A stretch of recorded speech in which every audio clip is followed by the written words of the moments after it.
Yeah, been a while. It's my bad. So today I'm going to talk about a little behind the scenes type of stuff.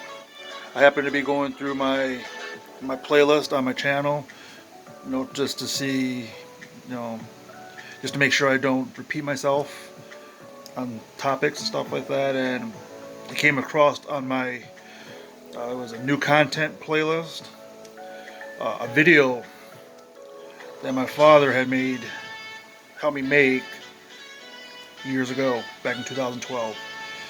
I don't know if y'all seen it or not, but it's called Richard Kiosk 2012. That video was a video that I made prior prior to getting ready for a fight.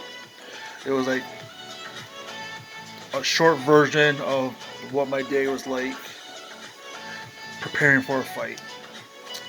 So the idea behind the video was, as I said in the previous video called The Equalizer, where I talk about the origin of why I started doing MMA and stuff like that. If you don't know, go check it out. It's a quick history. But so anyway, as I was doing MMA and stuff like that, I started picking up a little steam when people were noticing my work ethic and stuff like that, and they were seeing that how I dramatically changed my body from a 265-pound frame into a 200-pound frame in 6 7 months, and they wanted to know what my secret was and all that stuff. And so I would tell them, I would show them, I'd have them do workouts with me. And also, because I was in college for marketing, I wanted, I was interested in, trying to, motivate through video and stuff like that. And so I went with this idea to my father, who happened to have like his own little YouTube channel. Didn't quite pan out, but he would make videos and stuff like that. So I came to him with this idea. I was like, hey, how about you bring the camera, you follow me for a few hours when as I work out, stuff like that. And and also, how about we put this motivational, speech behind it to maybe give it a little bit of impact. And he thought it was a good idea and stuff like that. And in the beginning of the video, you can see his touch when he's got all that intro stuff going. That's him. The me working out in the speech was my idea. So if you were to go to the video after this, once the initial intro is done, you see me running around, right? But the thing you should notice is there's nobody around, right? There's nobody there to root me on, to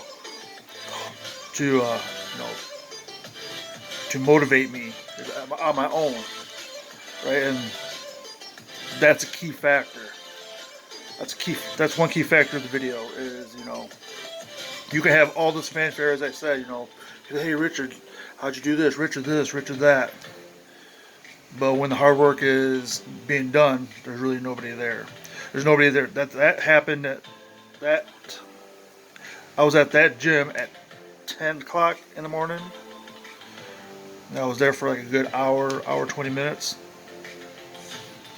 Nobody wanted to work out with me at that time because it was too early. So you just find it in yourself to depend on your why. Why are you doing this? What is the point behind this? My point was at that time was to prove people wrong, that all those doubters that I couldn't do it. Right. So in my head, that's what I was listening to. Even though there was music going, even though my dad was there, but he didn't say nothing.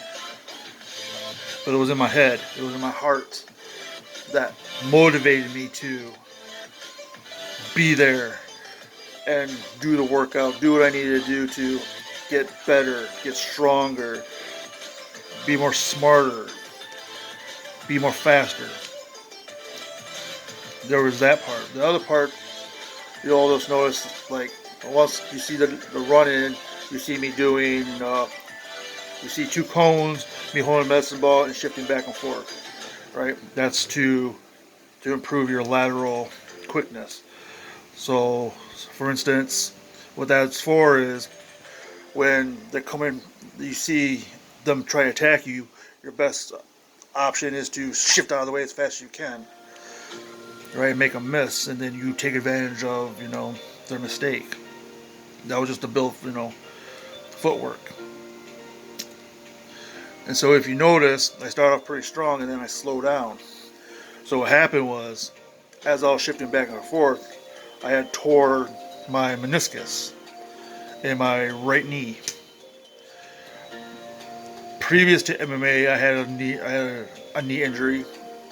I was playing volleyball with my ex's family, like maybe 2-3 years prior. I was together with her, but so we're playing volleyball. I was in the front row, and I went to go for the ball, and there was like a little pothole right there, and I stepped in it, and I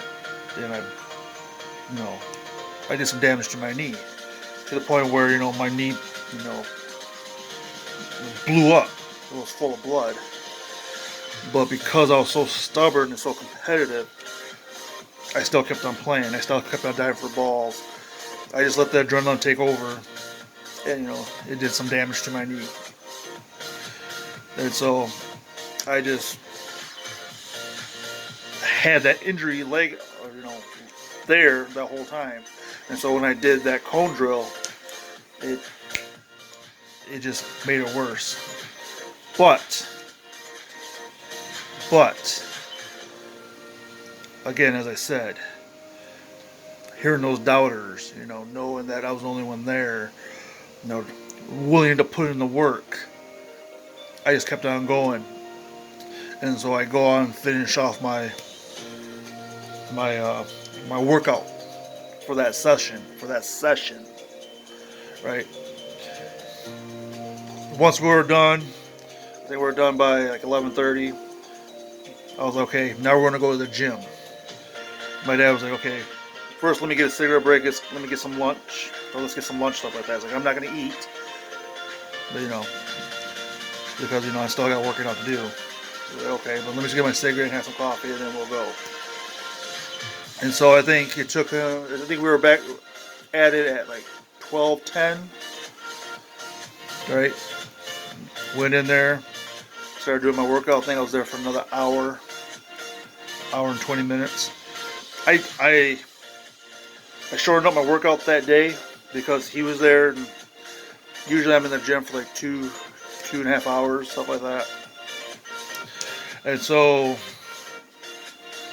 once that was done, we went back to his house, did some editing, stuff like that. Told him what I want, where, and stuff like that, and he worked on it. I went home. I lived in Mears at the time, which is about 20 minutes from where my dad is.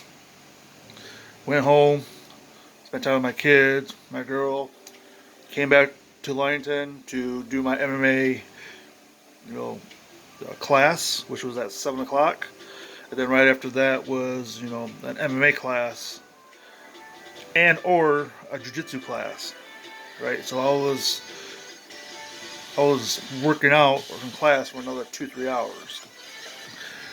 And then once I was done with that, I'd do a quick jog somewhere, maybe to the beach, which was a good mile and a quarter. Because I just had that mindset that I had to win. I know people are right now taking time off. If people are taking time off, and I'm in the lab, that means I'm going to get the advantage because I put more time in. And that translated into you know, my career being a cook, working 15, 16, 17 hours a day because I had two jobs, or sometimes one job gave me those many hours. People were getting tired. People were, wanting to go home. I saw them getting weak, right? Because I had that mindset from MMA, knowing that they were ready to go down for the count. That only motivated me to keep on going. To the point where,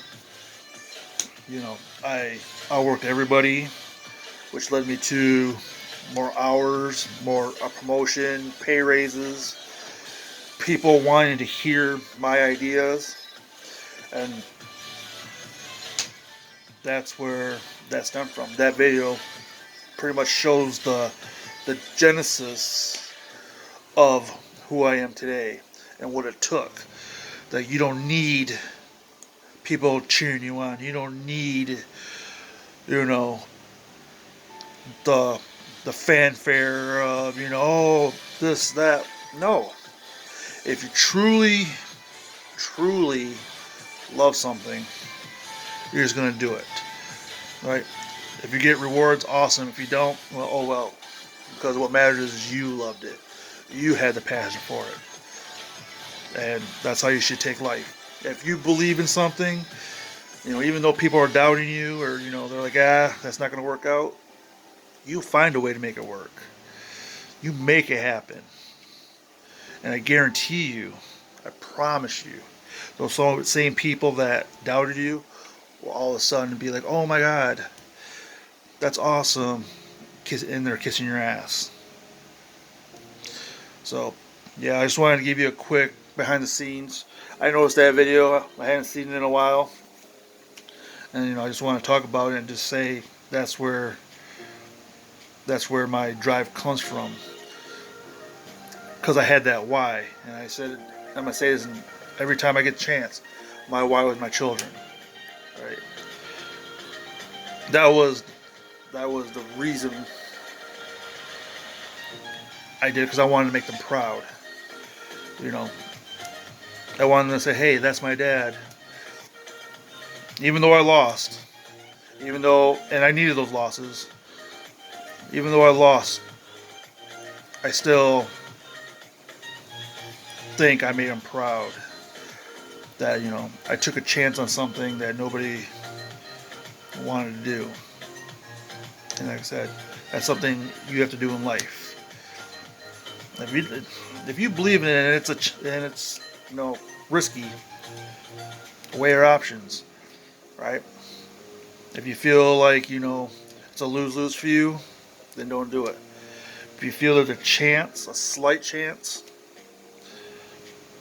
then go for it. I mean, shit, we play the fucking lotto, and look at the odds of that. And I'm sure the people that played and won are like, I'm glad I took that chance. That should be you. Alright, so that's all I got for right now. Talk to you later. Like, subscribe, share, comment. I appreciate everything. Talk to you soon. Peace.